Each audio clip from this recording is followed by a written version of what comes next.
This episode is brought to you by Living in Style at the Park Mall, Lala Move. Download the app now and Converge ICT. Get fast, true fiber internet. DM me your contact details now. Jao, can you help me weed out social media? Tell us about the good, the bad, and the ugly about social media. Starting with the good. What's social media good for? Well, it is.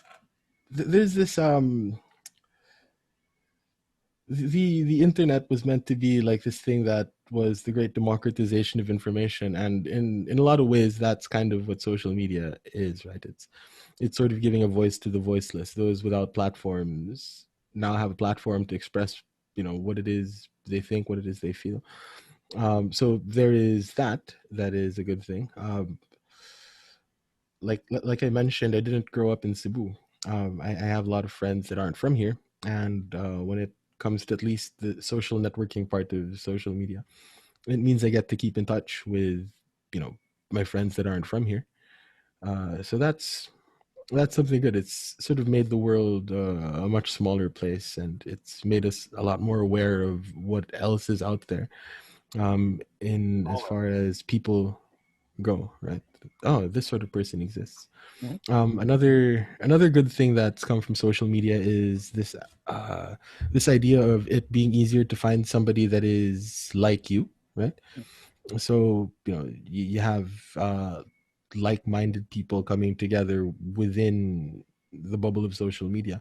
That can be a good thing or a bad thing, right? It can create this echo chamber, but then at the same time, for somebody that is feeling lost, lonely, for somebody that is misunderstood in their little corner of the world, well, they're no longer confined to their little corner of the world. So, there is that opportunity to make connections. And I think that's the great strength of social media. It's something that helps sort of build bridges between people that otherwise wouldn't have been connected.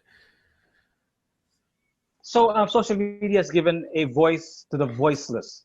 Yeah. It's a great democratization, right? It's democratizing opinion.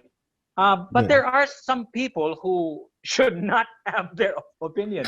I mean, I, Yeah, uh, yeah, I yeah, think there's a reason why in the real world that voice wasn't heard, because maybe that voice was crap, right? That voice yeah, wasn't all that good. They didn't give enough thought into that idea, into that frame of thinking. So what happens now is anybody, I mean just anybody, even people who aren't supposed to say their opinion can now say their opinions, and it has an audience. So yeah. is that really a good thing that it allows everybody, and I mean everybody, to just have an opinion about certain subject matters that they're not even experts at? Yeah. I mean, um, I've always been of the mindset that I might not necessarily agree with what you're saying, but I will defend to the death your right to say it. Like, I can't remember Okay. where that Yeah, where yeah. that quote Freedom of comes speech, from, right? but yeah, I think like from the American Constitution. Yeah. yeah, probably one of the founding fathers or whatever Yeah, probably yeah, said something to that effect. Um, yeah. a very sort of libertarian approach, but people should be able to say what they want to say, and it is it To is oh wait, sorry, coming in kind of choppy.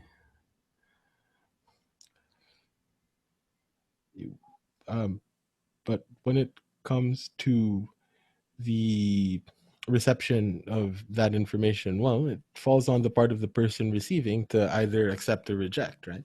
okay, And that's where, again, bringing it back to education, that's where we need education. okay. So that's the good of social media, democratization, and you can have it's easier to access like-minded people, so you Yeah, can find your so-called tribe. But the yeah, danger there is, of course, you have this echo chamber, and you're just talking to like-minded people, so your brain never grows. It just becomes yeah, like an echo chamber of what you already believe in. Thus it just stays in that bubble, and you navigate through that world inside that bubble, because I love that that definition of a bubble, because it is indeed a bubble. You can still go out with the world, imagine a physical bubble, but you're in a bubble. So all the voices that you hear are just the same voices as you already have in your head, and it just bounces back. That's pretty dangerous, right? Yeah, that is really dangerous. Um, that's what I'm trying to fight. Because it's difficult, because it wouldn't be correct to silence somebody that has an opinion, right? Because that opens up sort of the floodgates to more sort of egregious things.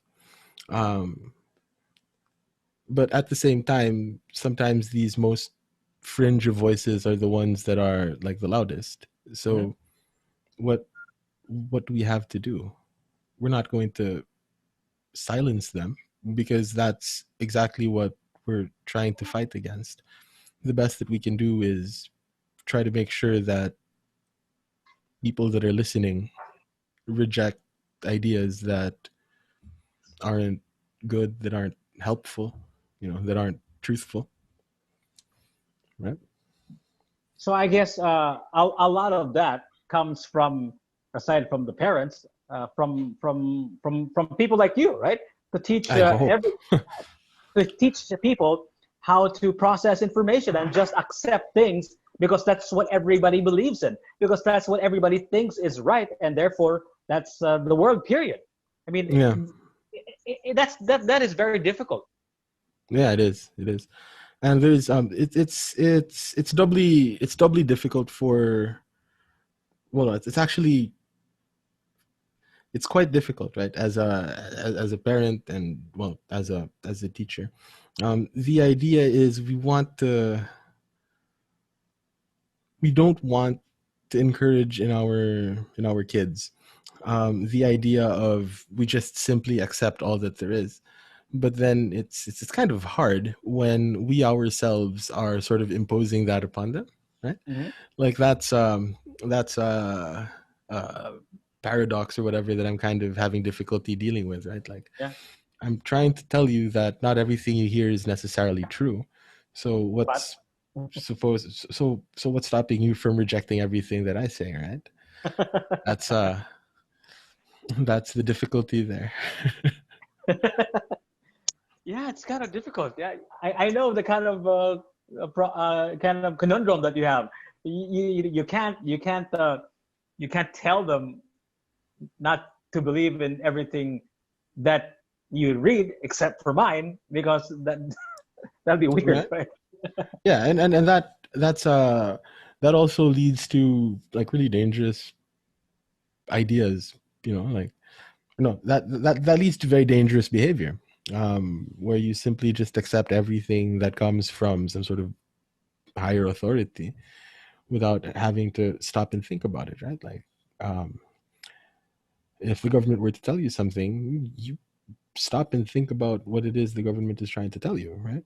And if at an early age we're socializing our kids to listen to everything that I have to say and have it be gospel truth to them, that's creating a very dangerous behavior.